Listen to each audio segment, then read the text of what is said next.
അപ്പം 5 series 525Dയുടെ engine കണ്ടിട്ടില്ലാത്തവർ കണ്ടോളൂ. ഇതാണ് ഇതിൻ്റെ എൻജിൻ വരുന്നത്.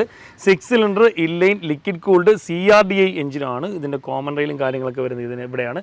ഇതിൻ്റെ ഫ്യൂൽ പമ്പും ഭാഗങ്ങളൊക്കെ. അതുപോലെ ഒരു കാര്യം കൂടി പറയാനുണ്ട്. അപ്പം ലാസ്റ്റ് ഇട്ട വീഡിയോയിൽ വന്നൊരു കമൻറ്റിൻ്റെ കാര്യമാണ് പ്രൊമോഷൻ്റെ കാര്യം. ഞാൻ സാധാരണഗതിയിൽ നമ്മളെ കണക്കുള്ള സാധാരണക്കാരും മൈലേജിനെയും അത് കണക്ക് വണ്ടിയിൽ എത്രത്തോളം കംഫർട്ടായിട്ട് ഇരുന്ന് പോകാൻ കഴിയും എന്നുള്ളതൊക്കെ ആയിരിക്കും കൂടുതലും ചിന്തിക്കുന്നത്. അത്തരം ചിന്തയുടെ ഒരു ഭാഗമായിട്ട് BMW അല്ലെങ്കിൽ ഈ ഒരു 5 സീരീസിനെ സമീപിക്കുകയാണെങ്കിൽ ഉള്ള കണ്ടീഷൻ എന്താണെന്ന് നമുക്ക് നോക്കാം. ഇതിൻ്റെ ലക്ഷറി ഫീച്ചേഴ്സ് ഒന്നുമല്ല നമ്മളിപ്പോൾ നോക്കാൻ പോകുന്നത്, സീറ്റിംഗ് കപ്പാസിറ്റി ഒന്ന് നോക്കാം. നമ്മൾ ഇത്തരത്തിലൊരു വാഹനം എടുക്കുമ്പോൾ അല്ലെങ്കിൽ നമ്മളൊരു 5 കൂട്ടുകാരുമായിട്ടൊരു ലോങ് പോകുമ്പോഴത്തേക്ക് പിൻഭാഗത്തിരിക്കുന്ന 3 പേരുടെ അവസ്ഥ എന്തായിരിക്കും എന്ന് നമുക്ക് നോക്കാം. ഹായ്, ഞാൻ സബിൻ സലീം, വാഹനപ്രേമികളുടെ സ്വന്തം ചാനലായ കേരള മെക്കാനിക്കലേർക്കും സ്വാഗതം.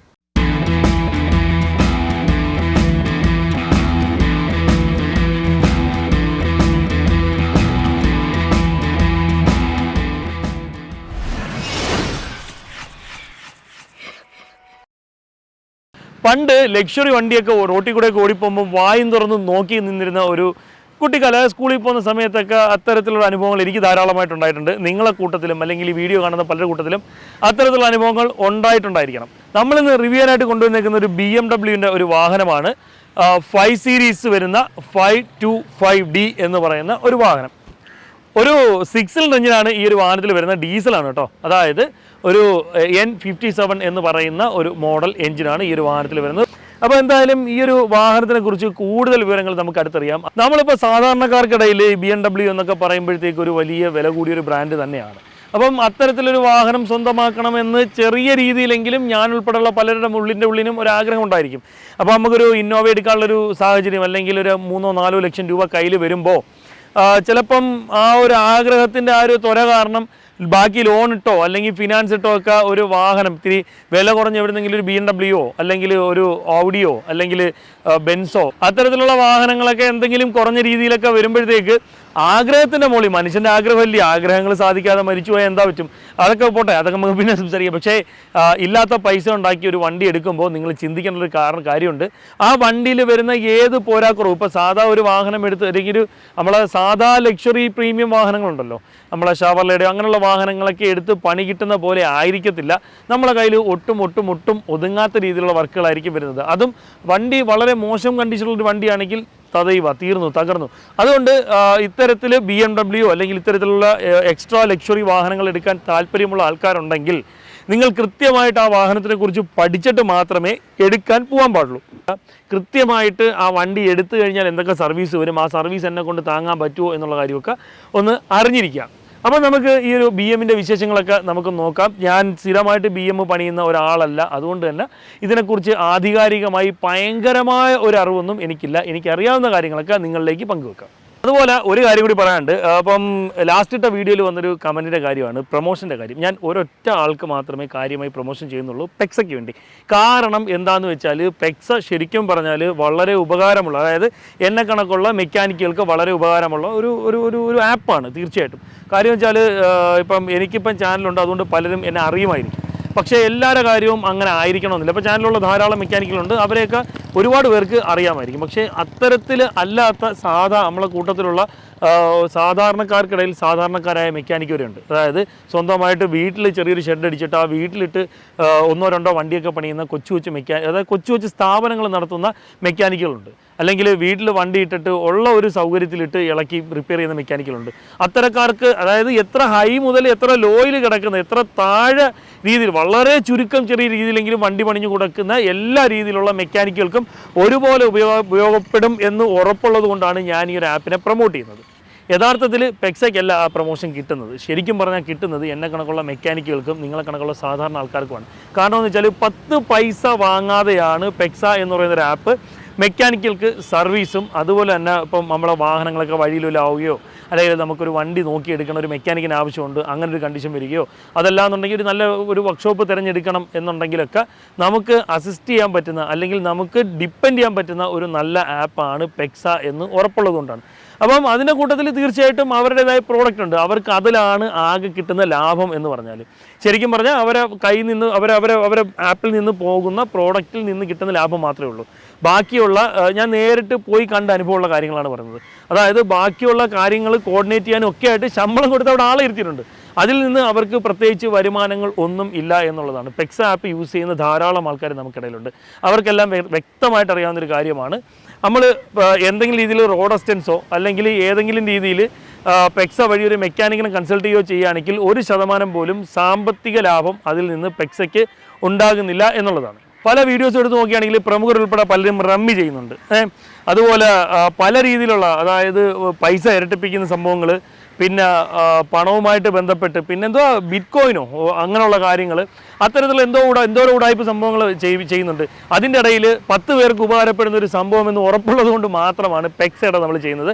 ബാക്കിയുള്ള പ്രൊമോഷനും വർക്കും കാര്യങ്ങളും നമുക്ക് വരാത്തതുകൊണ്ടല്ല, അത്തരത്തിലുള്ള പ്രൊമോഷൻ വർക്കുകൾ നമുക്ക് വേണ്ട. ഞാൻ ഉൾപ്പെടെ വരുന്ന മെക്കാനിക്ക് സമൂഹത്തിന് പ്രയോജനപ്പെടുന്ന 100% പറ്റാവുന്ന ഒരു ആപ്പ് ആയതുകൊണ്ട് തന്നെയാണ്. അപ്പോൾ നമുക്ക് ഇതിൻ്റെ എഞ്ചിൻ്റെ ഭാഗത്തോട്ട് കിടക്കാം. എനിക്കിതിനെക്കുറിച്ച് ആധികാരികമായി കൂടുതലായിട്ടൊന്നും അറിയത്തില്ല. കാര്യം ഞാൻ ഇങ്ങനെയൊന്നും പണിഞ്ഞിട്ടില്ല. വളരെ കുറച്ച് നമ്മളെ കുടുംബത്തിലും കൂട്ടത്തിലുള്ള കുറച്ച് വണ്ടികളൊക്കെ കൈകാര്യം ചെയ്യുന്നു എന്നുള്ളതല്ലാതെ നാട്ടിൽ വന്നതിന് ശേഷം BMW ഒന്നും അങ്ങനെ വലുതായിട്ട് നമ്മൾ കൈകാര്യം ചെയ്തിട്ടില്ല എന്നുള്ളതാണ്. അപ്പോൾ എന്തായാലും നമുക്കിതിൻ്റെ എൻജിൻ സൈഡ് നോക്കാം. എൻജിൻ്റെ ഭാഗത്തോട്ട് വരുമ്പോഴത്തേക്ക് ഇതൊരു 6 സിലിണ്ടർ എൻജിനാണ്. ഇതാണ് ഇതിൻ്റെ എൻജിൻ ബേ എന്ന് പറയുന്നത്. ഇതാണ് നമ്മളെ വാഹനത്തിൽ വരുന്ന എൻജിൻ എന്ന് പറഞ്ഞാൽ ഇതാ ഈ കാണുന്ന സംഭവമാണ്. N57 എന്ന് പറയുന്ന ഒരു ടൈപ്പ് ഡീസൽ എഞ്ചിനാണ് ഈ ഒരു വാഹനത്തിൽ വരുന്നത്. ഒരു 6 cylinder inline liquid cooled CRD എഞ്ചിനാണ് ഈ ഒരു വാഹനത്തിൽ വരുന്നത്. ഈ കാണുന്ന 1, 2, 3, 4, 5, 6 ഇത്തരത്തിൽ ഇതേ കണക്ക് അകത്തോട്ടും വരുന്നുണ്ട് എന്നുള്ളതാണ്. ഇപ്പോൾ ഒരു ബസ്സിനെയൊക്കെ സംബന്ധിച്ച് നോക്കുമ്പോൾ ബസ്സിനൊക്കെ ഒരു 6 സിലിണ്ടർ ഡീസൽ എഞ്ചിനാണ് വരുന്നത്. ഇതിലും 6 സിലിണ്ടർ ഡീസൽ എഞ്ചിനാണ് വരുന്നത്. 3000 ക്യൂബിക് കപ്പാസിറ്റി വരുന്ന ഈ ഒരു എഞ്ചിൻ്റെ മൈലേജ് ഏകദേശം കിട്ടുന്നത് ഒരു 10 മുതൽ 13 വരെ ഒക്കെയാണ്. അത്യാവശ്യം കുഴപ്പമില്ലാത്ത രീതിയിൽ ഡ്രൈവ് ചെയ്യുകയാണെങ്കിൽ മാത്രമേ അത്തരത്തിലൊരു മൈലേജ് ഈ ഒരു വാഹനത്തിൽ തീർച്ചയായിട്ടും ലഭിക്കുകയുള്ളൂ. ഇതിൻ്റെ കോമൺ റെയിലാണ് ഈ കാണുന്നത്. കോമൺ റെയിലാണ് ഈ വരുന്നത്. അതുപോലെ തന്നെ ഇതിൻ്റെ ടർബോയും കാര്യങ്ങളൊക്കെ വരുന്നത് ഈ ഒരു ഭാഗത്തായിട്ട്, ഇതിൻ്റെ എക്സോസ്റ്റ് മാനിഫോൾഡും കാര്യങ്ങളൊക്കെ വരുന്ന ആ ഒരു ഭാഗത്തായിട്ടാണ് ടർബോ വരുന്നത്. കാണാൻ പറ്റത്തില്ല, ഇതിങ്ങനെ ഇടയിലായിട്ടായതുകൊണ്ട് കാണാൻ പറ്റത്തില്ല. അതുപോലെ തന്നെ ഇതിൻ്റെ ഡയറാമയാണ് ഈ കാണുന്നത്. EGR കൂളിംഗ് സിസ്റ്റവും കാര്യങ്ങളൊക്കെ ഈ ഒരു ഭാഗത്തായിട്ട് വരുന്നു. മാപ്പ് സെൻസറാണ് ഈ കാണുന്നത്. അതുപോലെ ഈ ഒരു വാഹനത്തിൻ്റെ ഓയിൽ ഫിൽറ്ററും കാര്യങ്ങളൊക്കെ വരുന്നത് ഈ ഒരു ഭാഗത്തായിട്ടാണ്. ഇല്ലറ്റ് മാനിഫോൾഡിൻ്റെ ത്രോട്ടിൽ ബോഡി കൺട്രോൾ യൂണിറ്റും കാര്യങ്ങളൊക്കെ ആ ഒരു ഭാഗത്തായിട്ട് വരുന്നുണ്ട്. ഈ ഒരു വാഹനത്തിൻ്റെ ആക്സറി ബെൽറ്റ് വരുമ്പോഴത്തേക്ക് 2 സൈഡിലും ഇതേ കണക്ക് ഫിൻസാണ് വരുന്നത്. ഇത് PK ബെൽറ്റ് ഇല്ലേ, അത് കണക്ക് 2 സൈഡിലും ഫിൻസാണ് വരുന്നത്. കേട്ടോ, ഈ 2 സൈഡും തടവി നോക്കുകയാണെങ്കിൽ അറിയാൻ പറ്റും, 2 സൈഡും ഫിൻസാണ് വരുന്നത്. ഈ ഒരു വാഹനത്തിൻ്റെ ബാറ്ററിയും കാര്യങ്ങളൊക്കെ വരുന്നതെന്ന് വെച്ചാൽ വണ്ടിയുടെ ഡിക്കിയുടെ ഉൾഭാഗത്തായിട്ടാണ് നമുക്ക് കാണിച്ചു തരാം. ഡിക്കിയുടെ ഉൾഭാഗത്തായിട്ടാണ് ഇതിൻ്റെ ബാറ്ററിയും കാര്യങ്ങളൊക്കെ വരുന്നത്. EGR ലൈൻ നേരെ വന്ന് കയറിയിട്ട് ആ കാണുന്ന ചുരുണ്ട പൈപ്പ് ഉണ്ടല്ലോ, അത് EGR ലൈനാണ് നേരെ ആ ഒരു ഭാഗത്തോട്ടായിട്ട് അത് പോകുന്നത്. നല്ല രീതിയിലുള്ള ഒരു പെർഫോമൻസ് ബേസ് എഞ്ചിനാണ് നിങ്ങൾ ഈ കാണുന്നത്. പ്രത്യേകിച്ച് വളരെ പെട്ടെന്നുള്ള കംപ്ലൈൻറ്റും കാര്യങ്ങളൊന്നും വരുത്തില്ല എന്നുള്ളതാണ്. അതുപോലെ തന്നെ ഇതിൻ്റെ ടൈമിംഗ് വരുന്നത് വെച്ചാൽ ചെയിൻ ഡ്രൈവ് ആണ്. ഇതിൻ്റെ ടൈമിംഗ് വരുന്നത് മുൻഭാഗത്തായിട്ടല്ല, എഞ്ചിൻ്റെ പിൻഭാഗത്തായിട്ടാണ്. അതായത് ഫ്ലൈ വീലിൻ്റെ ഭാഗത്തായിട്ടാണ്, പിൻഭാഗത്തായിട്ടാണ് ഇതിൻ്റെ ടൈമിങ്ങും കാര്യങ്ങളൊക്കെ വരുന്നത്. ടൈമിംഗ് ചെയിനാണ് ഈ ഒരു വാഹനത്തിൽ വരുന്നത്. അപ്പം 5 സീരീസ് 525Dയുടെ എൻജിൻ കണ്ടിട്ടില്ലാത്തവർ കണ്ടോളൂ. ഇതാണ് ഇതിൻ്റെ എൻജിൻ വരുന്നത്. 6 cylinder inline liquid cooled CRDI എൻജിനാണ്. ഇതിൻ്റെ കോമൺ റെയിലും കാര്യങ്ങളൊക്കെ വരുന്നത് ഇതിന് ഇവിടെയാണ്. ഇതിൻ്റെ ഫ്യൂൽ പമ്പും ഭാഗങ്ങളൊക്കെ ഉൾഭാഗത്തായിട്ട് വരുന്നുണ്ട്. ഇതിൻ്റെ മറ്റ് ഭാഗങ്ങളൊക്കെ കാണണമെന്നുണ്ടെങ്കിൽ ഇത് ഒരുമാതിരി പൊതിഞ്ഞ് കെട്ടിയിരിക്കുന്നത് കൊണ്ട് കൃത്യമായിട്ട് കാണിച്ചു തരാൻ പറ്റാത്ത ഒരു കണ്ടീഷനാണ്. നമുക്കിതിൻ്റെ ഇൻറ്റീരിയറിൻ്റെ ഭാഗത്തോട്ട് ജസ്റ്റ് ഒന്ന് പോവാം. ഒരു സെക്കൻഡ് ഹാൻഡ് വാഹനം ഇത് കണക്കുള്ളൊരെണ്ണം വേണമെന്നുണ്ടെങ്കിൽ അത്യാവശ്യം നല്ലൊരു എമൗണ്ട് കയ്യിൽ നിന്ന് ചിലവാക്കേണ്ടി വരും. സാധാരണഗതിയിൽ നമ്മളെ കണക്കുള്ള സാധാരണക്കാർ മൈലേജിനെയും അത് കണക്ക് വണ്ടിയിൽ എത്രത്തോളം കംഫർട്ടായിട്ട് ഇരുന്ന് പോകാൻ കഴിയും എന്നുള്ളതൊക്കെ ആയിരിക്കും കൂടുതലും ചിന്തിക്കുന്നത്. അത്തരം ചിന്തയുടെ ഒരു ഭാഗമായിട്ട് BMW അല്ലെങ്കിൽ ഈ ഒരു 5 സീരീസിനെ സമീപിക്കുകയാണെങ്കിൽ ഉള്ള കണ്ടീഷൻ എന്താണെന്ന് നമുക്ക് നോക്കാം. ഇതിൻ്റെ ലക്ഷറി ഫീച്ചേഴ്സ് ഒന്നുമല്ല നമ്മളിപ്പോൾ നോക്കാൻ പോകുന്നത്, സീറ്റിംഗ് കപ്പാസിറ്റി ഒന്ന് നോക്കാം. അപ്പം BMW ഉൾഭാഗത്തോട്ട് അല്ലെങ്കിൽ ഈ ഒരു 5 സീരീസിൻ്റെ ഉൾഭാഗത്തോട്ട് വരുമ്പോഴത്തേക്ക് കയറി ഇറങ്ങുന്നൊരു ഭാഗം നോക്കുകയാണെങ്കിൽ ഇത്തിരി ബുദ്ധിമുട്ടായിരിക്കും. നമ്മളെ വീട്ടിൽ സ്ഥിരം യൂസിനൊരു ഇപ്പം ഞാൻ നേരത്തെ പറഞ്ഞല്ലോ, BMW പ്രാന്ത് മൂത്തിട്ട് അല്ലെങ്കിൽ ആഗ്രഹം മൂത്തിട്ട് എടുക്കുന്ന സാധാരണക്കാരുണ്ട്.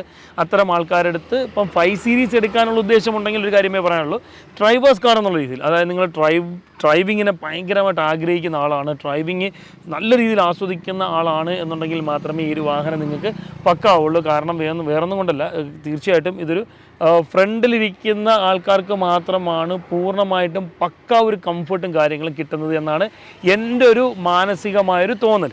ഒരു പക്ഷേ എൻ്റെ തോന്നൽ മാത്രമാകാം, തെറ്റാണെങ്കിൽ ദയവായിട്ട് കൂട്ടത്തിലുള്ള ആൾക്കാരൊക്കെ ഒന്ന് തിരുത്താം. നിങ്ങൾക്ക് തീർച്ചയായിട്ടും കമൻറ്റ് ഇടാം. അതുപോലെ ഇതിൻ്റെ ഉൾഭാഗത്തോട്ട് വരുമ്പോഴത്തേക്ക് വളരെ വിശാലമായ രീതിയിലുള്ളൊരു സീറ്റിങ്ങും കാര്യങ്ങളൊക്കെയാണ്. നമ്മൾ ഒരു സ്പോർട്സ് കാറിലൊക്കെ ഇരിക്കുന്ന സെയിം ഒരു ഫീലിംഗ് തന്നെ ഈ ഒരു വാഹനത്തിൽ ലഭിക്കും എന്നുള്ളത് 100% ഉറപ്പാണ്. ഇത്രയും ലക്ഷം രൂപ എടുത്ത് കൊടുത്ത് വാങ്ങുമ്പോൾ അങ്ങനെയൊക്കെ ഒരു ഫീലിംഗ് തീർച്ചയായിട്ടും വരും എന്നുള്ളതാണ്. അപ്പം ഇതിൻ്റെ ഉൾഭാഗത്തോട്ട് വരുമ്പോഴത്തേക്ക് അത്യാവശ്യം എല്ലാ രീതിയിലുള്ള ഫീച്ചേഴ്സും ഈ ഒരു വാഹനത്തിൻ്റെ ഉള്ളിൽ ഉണ്ട് എന്നുള്ളതാണ്. ഇതിൻ്റെ ഹെഡ് റൂമിൻ്റെ കാര്യത്തിലോട്ട് വരുമ്പോഴത്തേക്ക് ഭയങ്കര തെറ്റില്ലാത്ത രീതിയിലൊരു ഹെഡ് റൂമും കാര്യങ്ങളൊക്കെ ലഭിക്കുന്നുണ്ട്. കുഴപ്പമില്ലാത്ത ലെഗ് റൂമും കാര്യങ്ങളൊക്കെ ലഭിക്കുന്നുണ്ട്. അപ്പോൾ നമുക്ക് കോ ഡ്രൈവർ സൈഡും നോക്കാം. അപ്പം ഇതൊക്കെ കേൾക്കുമ്പോൾ ചിലർ ചോദിക്കും, അത്ര കാശില്ലാത്തവരൊക്കെ ഇത്തരത്തിലുള്ള വണ്ടികൾ എടുക്കുമെന്നുള്ളത്. സത്യം പറഞ്ഞാൽ ഇതും പൈസ ഇല്ലാത്തൊരു പാവപ്പെട്ടവൻ്റെ വണ്ടിയാണ്. ആഗ്രഹത്തിൻ്റെ മുകളിൽ എടുക്കുന്ന ഒരാളുടെ വാഹനമാണ്. എടുത്തു കഴിയുമ്പോഴത്തേക്ക് പലർക്കും ബോധം വരുള്ളൂ എത്രത്തോളം സാമ്പത്തിക ചിലവും സർവീസിൻ്റെ ഭാഗത്തോട്ട് വരുമ്പോഴത്തേക്കുള്ള സർവീസിൻ്റെ ഒരു കാര്യങ്ങളൊക്കെ വരും എന്നുള്ളത് മനസ്സിലാക്കാൻ കഴിയുള്ളൂ. നമുക്കിനി അടുത്തത് കോ ഡ്രൈവർ സീറ്റ് ഒന്ന് നോക്കാം. നമുക്ക് കോ ഡ്രൈവർ സീറ്റിൻ്റെ ഒരു ഭാഗത്തോട്ട് വരുമ്പോഴത്തേക്ക് അത്യാവശ്യം നേരത്തെ പറഞ്ഞ കണക്ക് തന്നെ കയറുമ്പോഴത്തേക്ക് ഇത്തിരി നോക്കി കയറണം. പക്ഷേ കോ ഡ്രൈവർ സീറ്റിൻ്റെ ഭാഗത്തോട്ടൊക്കെ വരുമ്പോഴത്തേക്ക് എന്താ പറയുക, നമുക്ക് ഭയങ്കര വിശാലത ഫീൽ ചെയ്യും. നല്ല രീതിയിൽ കംഫർട്ടായിട്ട് ഇരിക്കാനും, അതായത് ഒരു എന്താ പറയുക, ഒരു ബെർത്തിലൊക്കെ ഇരുന്ന് യാത്ര ചെയ്യത്തില്ലേ, അമ്മാതിരി ഒരു ഫീലിംഗ്, ഭയങ്കര കൂളായിട്ടുള്ള ഭയങ്കര രസമുള്ള ഒരു ഫീലിംഗ് ലഭിക്കും. പിന്നെ ഈ ഒരു വാഹനത്തിൻ്റെ കൂടുതലായിട്ടുള്ള ക്ലസ്റ്ററിൻ്റെ കാര്യങ്ങൾ, ഇൻസ്ട്രുമേഷൻ്റെ കാര്യങ്ങൾ, അത്തരത്തിൽ ഇപ്പം ഡ്രൈവിങ്ങിൻ്റെ കാര്യമൊക്കെ നമുക്ക് സംസാരിക്കാം. മറ്റ് കാര്യങ്ങളൊന്നും സംസാരിക്കാത്ത കാരണം എന്ന് വെച്ചാൽ ഇതൊക്കെ ധാരാളമായിട്ട് പല ചാനലിലും വന്നിട്ടുണ്ട്. പിന്നെ അത് കണക്ക് തന്നെ ആധികാരികമായിട്ട് സംസാരിക്കാൻ എനിക്ക് അറിയത്തില്ല എന്ന് ഞാൻ നേരത്തെ പറഞ്ഞിരുന്നു. അപ്പോൾ എന്തായാലും ഇതിൻ്റെ ഫ്രണ്ടിലത്തെ ഒരു ഹെഡ് റൂമൊക്കെ ഫ്രണ്ടിൽ നേരത്തെ ഡ്രൈവർ സീറ്റിൻ്റെ കാര്യം പറഞ്ഞ കണക്ക് തന്നെ കുഴപ്പമില്ലാത്ത രീതിയിലുള്ള ഹെഡ് റൂമും നല്ല രീതിയിലുള്ള ലെഗ് റൂമും ഉണ്ട്. ഇനി പിൻഭാഗത്തോട്ട് ഇപ്പം ഒരു 5 പേരടങ്ങുന്ന ഒരു കുടുംബത്തിലേക്ക് നമ്മൾ ഇത്തരത്തിലൊരു വാഹനം എടുക്കുമ്പോൾ, അല്ലെങ്കിൽ നമ്മളൊരു 5 കൂട്ടുകാരുമായിട്ടൊരു ലോങ് പോകുമ്പോഴത്തേക്ക് പിൻഭാഗത്തിരിക്കുന്ന 3 പേരുടെ അവസ്ഥ എന്തായിരിക്കും എന്ന് നമുക്ക് നോക്കാം. പിൻഭാഗത്തോട്ട് വരുമ്പോഴത്തേക്ക് ഒരു കുഴിഞ്ഞ പൊസിഷനിലിരുന്ന് യാത്ര ചെയ്യുന്ന പോലെയാണ്. അത്യാവശ്യം കുഴപ്പമില്ലാത്ത രീതിയിലുള്ള ഹെഡ് റൂമും കാര്യങ്ങളൊക്കെ ഈ ഒരു വാഹനത്തിൽ ലഭിക്കുന്നുണ്ട്. ലെഗ് റൂം എന്ന് പറയുന്നത് വളരെ വളരെ വളരെ കുറവാണ്. ഇപ്പം ഈ ഒരു ഫ്രണ്ട് സീറ്റ് കുറേ കൂടി മുമ്പോട്ട് വെക്കുകയാണെങ്കിൽ കുഴപ്പമില്ല, അത്യാവശ്യം ലെഗ് റൂം ലഭിക്കും എന്നുണ്ടെങ്കിൽ തന്നെയും ഒരു ദൂരയാത്രയൊക്കെ പോകുമ്പോഴത്തേക്ക് തീർച്ചയായിട്ടും എന്നെ സംബന്ധിച്ച് ഈ വണ്ടിയുടെ പിറകിലിരുന്ന് യാത്ര ചെയ്യുന്നത് ബുദ്ധിമുട്ടായിരിക്കും. ലക്ഷറി വണ്ടിയാണ്, ലക്ഷങ്ങൾ മുടക്കി വാങ്ങുന്ന വണ്ടിയാണ്, സംഭവമല്ല. ഓക്കെ, ഇപ്പോൾ ചിലവരൊക്കെ പറയും നീ ഏത് മരപ്പൊട്ടനാണ് ഇത് വണ്ടി ഓടിച്ചു, അതിൻ്റെ സുഖം അത് ഇത് അപ്പടി ഇപ്പടി എന്നൊക്കെ പറഞ്ഞ് എന്നെ കളിയാക്കുമായിരിക്കും. പക്ഷേ ഒരു സാധാരണക്കാരൻ എന്നുള്ള നിലയിൽ ഞാൻ കൂടുതലും പ്രിഫർ ചെയ്യുന്നത് യാത്രാ സുഖത്തിനായിരിക്കും. ഇത്രയും വില കൊടുത്ത് വണ്ടി വാങ്ങുമ്പോഴത്തേക്ക് മൈലേജിൻ്റെ കാര്യത്തിലോട്ട് വരുമ്പോൾ 6 സിലിണ്ടർ വണ്ടിക്ക് കിട്ടുന്നതിൻ്റേതായ മാക്സിമം ഒരു മൈലേജ് ഈ ഒരു വാഹനത്തിൽ ലഭിക്കുന്നുണ്ട്. അതിലൊന്നും നമുക്കൊരു ഒബ്ജക്ഷനും ഇല്ല. ഇത്രയും പൈസ കൊടുത്ത് എടുക്കുമ്പോഴത്തേക്ക് നമ്മൾ വണ്ടിയിൽ ഒരു 4-5 പേര് പോകുമ്പോഴത്തേക്ക് അവർക്കുള്ള കംഫർട്ടും കൂടെ ഞാൻ ചിന്തിക്കാറുണ്ട്. ഇപ്പം പല വീഡിയോസിലും നമ്മളങ്ങനെ അതിനെക്കുറിച്ച് സംസാരിക്കാറുണ്ട്. അതുകൊണ്ട് മാത്രമാണ് ഈ ഒരു കാര്യം പറയുന്നത്. ഇപ്പം BMW 5 സീരീസ് ഒരു 525D വാഹനം കൊണ്ടുവന്നിട്ടിട്ട് ഇത് അങ്ങനെയാണ് ഇങ്ങനെയാണ്, ഇതൊരു ലോക്കൽ വാഹനം അല്ലെങ്കിൽ ഒരു സാധാ കാർ റിവ്യൂ ചെയ്യുന്ന പോലെ റിവ്യൂ ചെയ്യുന്നു എന്ന് ആരെങ്കിലും പറയുകയാണെങ്കിൽ ആ പറയുന്ന അത്തരക്കാർക്ക് വേണ്ടിയുള്ളതല്ല ശരിക്കും പറഞ്ഞാൽ ഇന്നത്തെ ഒരു വീഡിയോ. ശരിക്കും പറഞ്ഞാൽ ഇപ്പം ഒരു BMW വേണം എന്നുള്ള ആഗ്രഹത്തിന് മുകളിൽ അല്ലെങ്കിൽ ഉണ്ടെങ്കിൽ എന്നൊരു ഇതിലുണ്ടല്ലോ മനസ്സിൻ്റെ ഒരു വിങ്ങൽ, ആ വിങ്ങലിൻ്റെ മുകളിൽ ഉള്ള പൈസ ഒപ്പിച്ച് വെച്ച് ഫിനാൻസൊക്കെ ഇട്ടൊരു BMW എടുക്കാൻ ഉദ്ദേശിക്കുന്ന ആൾക്കാർക്ക് വേണ്ടിയുള്ളതാണ്. നിങ്ങൾ BMW എടുക്കരുത് എന്നുള്ളതല്ല പറയുന്നത്. വളരെ വില കുറച്ചൊരു വാഹനം കിട്ടുന്നു, അല്ലെങ്കിൽ തുച്ഛമായ വിലയ്ക്കൊരു വണ്ടി സ്വന്തമാക്കാം, BMW സ്വന്തമാക്കാം എന്നുള്ളൊരു കാര്യത്തിൻ്റെ മുകളിൽ പോയി വാഹനങ്ങൾക്ക് തല വെക്കാതെ വളരെ ആലോചിച്ച് നിങ്ങൾക്ക് ആപ്റ്റാവുന്ന ഒരു BMW നിങ്ങൾ സ്വന്തമാക്കുക എന്നുള്ളതാണ് ഞാൻ ഉദ്ദേശിക്കുന്നത്. ഇപ്പോൾ ഒരു 5 സീരീസ് ഒക്കെ എടുക്കാൻ വേണ്ടി തയ്യാറെടുത്തിരിക്കുന്ന ഒരാൾക്ക് എനിക്ക് ഇത്രേ പറയാനുള്ളൂ. നിങ്ങൾക്ക് പിൻഭാഗത്തിരുന്ന് യാത്ര ചെയ്യുന്നത് വളരെ ബുദ്ധിമുട്ടായിരിക്കും. ഇപ്പോൾ എന്നെ സംബന്ധിച്ചാണെങ്കിൽ ഞാൻ ഈ വാഹനത്തിൽ ഇപ്പോൾ ഒരു എറണാകുളം വരെ പോവുകയാണെങ്കിൽ തീർച്ചയായിട്ടും ഒരു ആലപ്പുഴയ്ക്ക് എത്തുമ്പോഴത്തേക്ക് ഞാൻ ആകപ്പെടും. കാര്യം വെച്ചാൽ എനിക്ക് ഈ രീതിയിൽ ചുരുണ്ടുകൂടിയിരുന്ന് യാത്ര ചെയ്യുന്നത് ഭയങ്കര ബുദ്ധിമുട്ടാണ്. അതുപോലെ തന്നെ പിൻഭാഗത്ത് 3 പേർക്കിരുന്ന് യാത്ര ചെയ്യുന്ന കാര്യം വലിയ പാടാണ്. 2 വലിയവരും ഒരു കൊച്ചൊക്കെ ആണെങ്കിൽ പിന്നെയും കുഴപ്പമില്ല. ഈ ഒരു നടുക്ക് വരുന്നൊരു സംഭവം ഉണ്ടല്ലോ, ഈ സാധനം ഇങ്ങനെ നിൽക്കുന്നതുകൊണ്ട് തന്നെ വളരെയധികം ബുദ്ധിമുട്ടാണ് സെൻട്രലിരുന്ന് യാത്ര ചെയ്യുക എന്നുള്ളത്. 2 കാലും അപ്പുറത്തും ഇപ്പുറത്തും ഇട്ട് ഒരു അഡ്ജസ്റ്റ്മെൻറ്റിലിരുന്ന് യാത്ര ചെയ്യണം. പടച്ചവനെ, ഇത്രയും പൈസ കൊടുത്ത് വണ്ടി എടുത്തിട്ടേ അല്ലേ ക്യാമറാമാനോനെ, ഇത്രയും പൈസ കൊടുത്ത് വണ്ടി എടുത്തിട്ട് നമ്മൾ ഇങ്ങനെയൊക്കെ ഇരുന്ന് ബാക്കിൽ ഇരുന്ന് അഡ്ജസ്റ്റ് ചെയ്ത് യാത്ര ചെയ്യണം. ഈ ഒരു കോ ഡ്രൈവർ അല്ലെങ്കിൽ കോ പാസഞ്ചറിൻ്റെ സീറ്റ് കുറേ കൂടി മുമ്പോട്ടിടുകയാണെങ്കിൽ കുറച്ചും കൂടെ ലെഗ് സ്പേസ് കിട്ടും. പക്ഷേ ഭയങ്കര ലെഗ് സ്പേസ് കിട്ടത്തില്ല എന്നുള്ളതാണ്. അപ്പോൾ നമുക്ക് വണ്ടിയുടെ ഡിക്കി ഒന്ന് നോക്കാം. ഡിക്കിയൊക്കെ എന്ന് വെച്ചാൽ മാറും കേട്ടോ, അത് ഒരു രക്ഷയില്ലാത്ത ഡിക്കിയാണേ. ഇതാണ് ഡിക്കി. നമുക്ക് വേണമെങ്കിൽ ഒരാൾക്ക് ചെറുതായിട്ടൊന്ന് ചുരുണ്ടുടി കയറി കിടന്ന് ഉറങ്ങാൻ പറ്റും. ഇതിൻ്റെ ബാറ്ററിയും കാര്യങ്ങളൊക്കെ വരുന്നത് ഈ ഒരു ഭാഗത്തായിട്ടാണ്. ഇതിൻ്റെ ബാറ്ററിയും കാര്യങ്ങളൊക്കെ വരുന്നത് കണ്ടോ. ഈ ഒരു ഭാഗത്തായിട്ടാണ് ഇതിൻ്റെ ബാറ്ററിയൊക്കെ വരുന്നത്. അപ്പോൾ നമുക്ക് വണ്ടിയുടെ സസ്പെൻഷൻ്റെ സൈഡൊന്ന് നോക്കാം.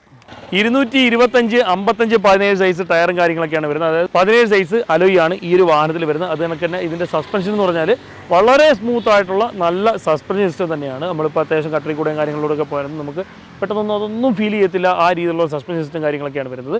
ഡബിൾ വിഷ്ബോൺ ടൈപ്പ് സസ്പെൻഷനാണ് ഈ ഒരു വാഹനത്തിൽ വരുന്നത്. ഇതിൻ്റെ ഡ്രൈവ് വരുന്നതെന്ന് വെച്ചാൽ പിൻഭാഗത്താണ്, അതായത് പിൻ വീലുകളാണ് ഈ ഒരു വാഹനത്തിനെ മുൻപോട്ട് ചലിപ്പിക്കുന്നത്. നമ്മൾ നേരത്തെ എഞ്ചിൻ്റെ സൈഡ് കണ്ടല്ലോ, നേരെ അതായത് ഇങ്ങനെ സ്ട്രൈറ്റ് ആയിട്ട് വരുന്ന ടൈപ്പ് എഞ്ചിനാണ് ഈ ഒരു വാഹനത്തിൽ വരുന്നത്. അത് കണക്ക് നമുക്ക് പിൻഭാഗത്തെ സസ്പെൻഷൻ്റെ ഭാഗത്തോട്ടൊന്ന് പോകാം. ഈ ഒരു പിൻഭാഗത്തെ സസ്പെൻഷൻ്റെ ഭാഗത്തോട്ട് വരുമ്പോഴത്തേക്ക് ഇൻഡിപെൻഡൻറ്റ് ടൈപ്പ് സസ്പെൻഷനാണ് വരുന്നത്. ഈ ഒരു വാഹനം റിയൽ വീൽ ഡ്രൈവ് വാഹനമാണ്. ഈ ഒരു വാഹനത്തിനെ മുൻപോട്ട് ചലിപ്പിക്കുന്നത് ഈ പിൻഭാഗത്ത് കാണുന്ന ടയറുകളാണ്. ഈ കണക്ക് തന്നെ ഇതിൻ്റെ ബ്രേക്ക് മുൻഭാഗത്തായാലും പിൻഭാഗത്തായാലും വെന്റിലേറ്റർ ടൈപ്പ് ഡിസ്ക് ബ്രേക്കാണ് വരുന്നത്. പിൻഭാഗത്ത് വരുന്ന ഹാൻഡ് ബ്രേക്ക് എന്ന് വെച്ചാൽ ഇലക്ട്രോണിക് കൺട്രോൾഡ് ഹാൻഡ് ബ്രേക്കാണ് ഈ ഒരു വാഹനത്തിൽ വരുന്നത്. നമുക്ക് ഈ ഒരു വാഹനം ഇനി ഒന്ന് ടെസ്റ്റ് ഡ്രൈവ് ചെയ്ത് നോക്കാം. ഇതിൻ്റെ ഡ്രൈവിങ്ങിൻ്റെ കാര്യത്തിലോട്ട് വരുമ്പോഴത്തേക്ക് അന്യായമാണ്. ഞാൻ നേരത്തെ പറഞ്ഞില്ലേ, ഒരു ഡ്രൈവേഴ്സ് കാർ എന്ന് മാത്രമേ ഈ ഒരു 5 സീരീസിന് നമുക്ക് പറയാൻ പറ്റുള്ളൂ. ഒരു യാത്രാസുഖം 5 സീരീസ് എല്ലാത്തിൻ്റെ കാര്യം പറയുന്നില്ല, എന്നാലും ഈ 5 to 5 നമ്മൾ നിലവിൽ ഓടിച്ചുകൊണ്ടിരിക്കുന്ന ഈ ഒരു വാഹനത്തിൻ്റെ കാര്യത്തിലോട്ട് പറയാൻ പറ്റുള്ളൂ. തീർച്ചയായിട്ടും ഒരു നല്ല വണ്ടിയാണോ എന്ന് ചോദിക്കുകയാണെങ്കിൽ വാഹനങ്ങൾ ഡ്രൈവ് ചെയ്യാൻ ആഗ്രഹിക്കുന്ന ഒരാൾക്ക് പറ്റുന്ന ഒരു വണ്ടി തന്നെയാണ്. നമ്മളത് ഓടിക്കുമ്പോഴത്തേക്ക് നമുക്കത് കൃത്യമായിട്ട് മനസ്സിലാകും എന്നുള്ളതാണ്. ആ ഒരു കാല് കൊടുക്കുന്നതിനനുസരിച്ച് പറഞ്ഞാൽ നമ്മൾ ഉദ്ദേശിക്കുന്നതിനേക്കാൾ എന്തുകൊണ്ടും എത്രയോ ഒരു ഇരട്ടി പവർ ഫീൽ ചെയ്യുന്ന രീതിയിലാണ് ഈ ഒരു വാഹനം നമ്മളെ വലിച്ചുകൊണ്ട് മുമ്പോട്ട് പോകുന്നത്.